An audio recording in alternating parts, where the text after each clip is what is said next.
আমরা একটা ফল গাছ লাগাই ফল খাওয়ার জন্য। তো ঘরের সামনে যদি এভাবে ফল ঝোলে তাহলে কেমন লাগে বলেন তো। তবে আমার শখ আমার ঘরের সামনে ঠিক এভাবে আম ঝুলবে, একদমই কিন্তু আমার ঘরের সামনেই দেখেন। আর এই যে আমগুলো দেখছেন মাটি ছাড়া কিন্তু 3 ফিট উচ্চতায় আছে। আর সামনে থেকে যদি দেখাই একদমই কাছে, তবে বহুত আম পড়ে গিয়েছে, এখন এই আমগুলো দাঁড়িয়ে আছে নিচে।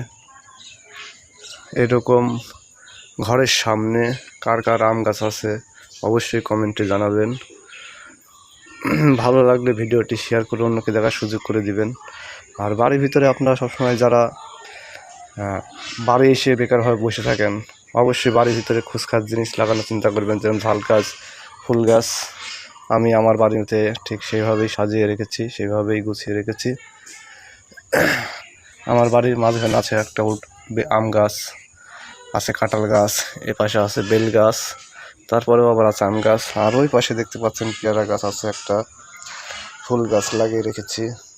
সেখানে আবার সিম গাছও আছে, ঝাল গাছ আছে, বহুত ধরনের টাইটেল জিনিস আছে।